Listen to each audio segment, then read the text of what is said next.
The Third Year, Chapter 9. Extract from Letter to Gilbert. I am invited to have supper tomorrow night with a lady of Summerside. I know you won't believe me, Gilbert, when I tell you her name is Tom Gallen. Miss Minerva Tom Gallen. You'll say I've been reading Dickens too long and too late.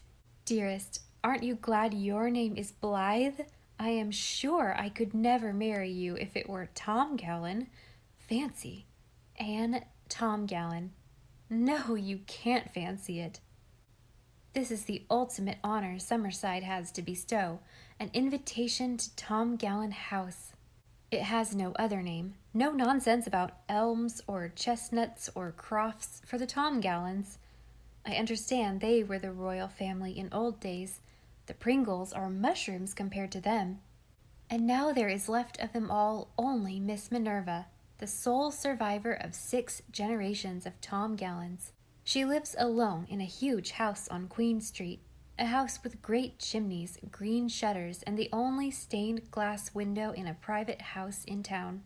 It is big enough for 4 families, and is occupied only by Miss Minerva, a cook and a maid.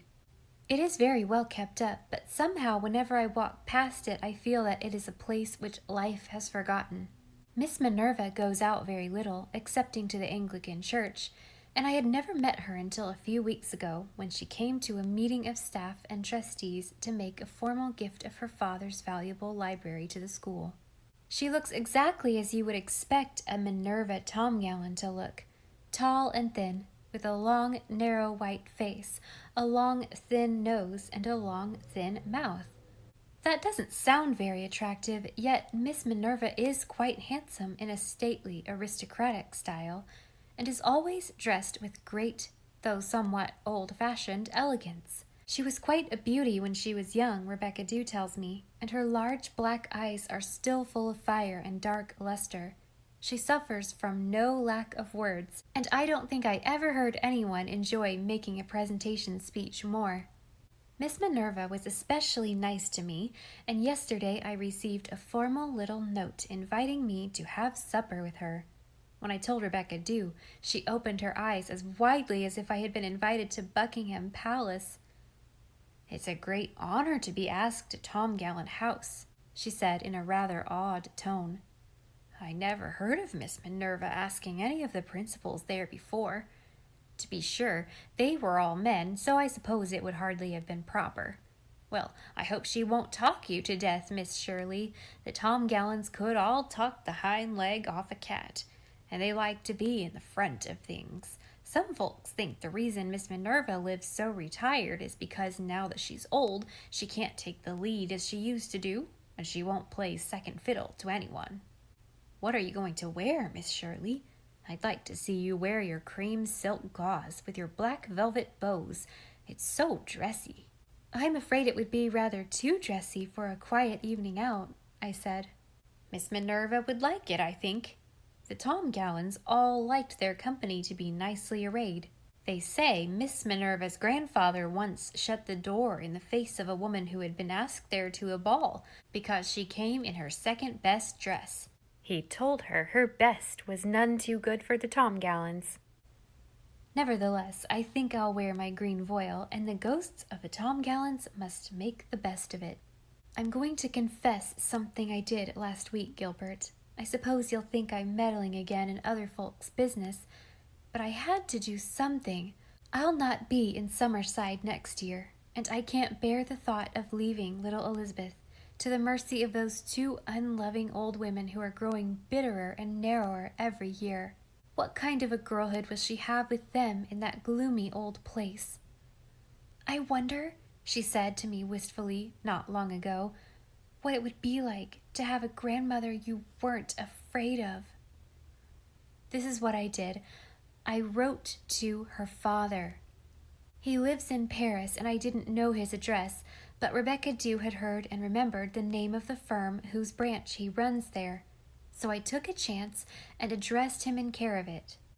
I wrote as diplomatic a letter as I could, but I told him plainly that he ought to take Elizabeth.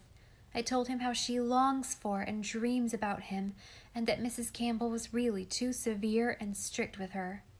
Perhaps nothing will come of it, but if I hadn't written, I would be forever haunted by the conviction that I ought to have done it.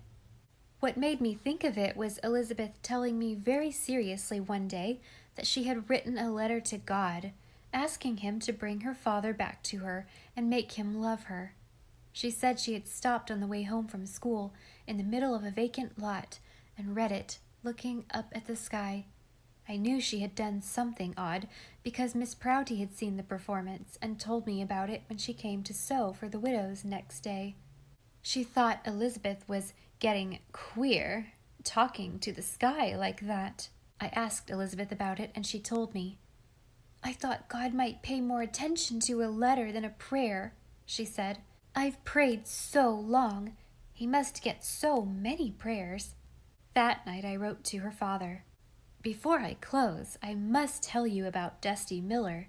Some time ago, Aunt Kate told me that she must find another home for him, because Rebecca Dew kept complaining about him so that she felt she really could not endure it any longer. One evening last week when I came home from school, there was no Dusty Miller. Aunt Chatty said they had given him to Mrs. Edmonds, who lives on the other side of Summerside from Windy Poplars. I felt sorry, for Dusty Miller and I have been excellent friends. But, at least, I thought, Rebecca Dew will be a happy woman. Rebecca was away for the day, having gone to the country to help a relative hook rugs. When she returned at dusk, nothing was said.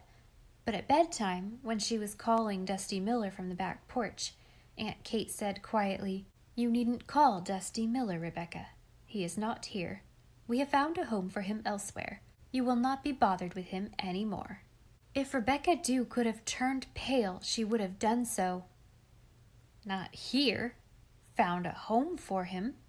Good grief! Isn't this his home?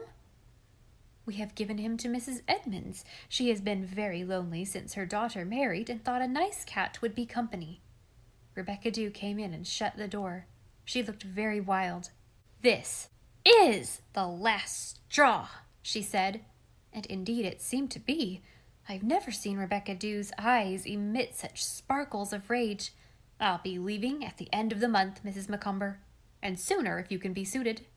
But Rebecca, said Aunt Kate in bewilderment, I don't understand. You've always disliked Dusty Miller. Only last week you said. That's right, said Rebecca bitterly. Cast things up to me. Don't have any regard for my feelings. That poor dear cat. I've waited on him and pampered him and got up nights to let him in, and now he's been spirited away behind my back without so much as a by your leave. And to Sarah Edmonds, who wouldn't buy a bit of liver for the poor creature if he was dying for it. The only company I had in the kitchen. But, Rebecca, you've always... Oh, keep on. Don't let me get a word in edgewise, Mrs. Macomber.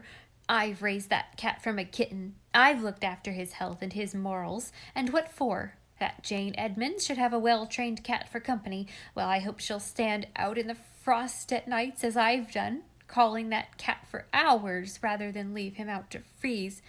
But I doubt it. I seriously doubt it. Well, Mrs. Macomber, all I hope is that your conscience won't trouble you the next time it's 10 below zero. I won't sleep a wink when it happens, but of course that doesn't matter. An old shoe to anyone.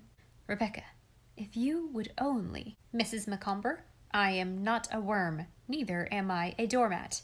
Well, this has been a lesson for me, a valuable lesson. Never again will I allow my affections to twine themselves around an animal of any kind or description, and if you've done it open and above board, but behind my back, taking advantage of me like that, I never heard of anything so dirt mean. But who am I that I should expect my feelings to be considered? Rebecca, said Aunt Kate desperately, if you want Dusty Miller back, we can get him back. Why didn't you say so before then? Demanded Rebecca Dew. And I doubt it. Jane Edmonds has got her claws in him. Is it likely she'll give him up? I think she will, said Aunt Kate, who had apparently reverted to jelly. And if he comes back, you won't leave us, will you, Rebecca? I may think it over, said Rebecca, with the air of one making a tremendous concession. Next day, Aunt Chatty brought Dusty Miller home in a covered basket. I caught a glance exchanged between her and Aunt Kate after Rebecca had carried Dusty Miller out to the kitchen and shut the door. I wonder, was it all a deep-laid plot on the part of the widows, aided and abetted by Jane Edmonds? Rebecca has never uttered a word of complaint about Dusty Miller since, and there is a veritable clang of victory in her voice when she shouts for him at bedtime. It sounds as if she wanted all Summerside to know that Dusty Miller is back where he belongs, and that she has once more got the better of the widows.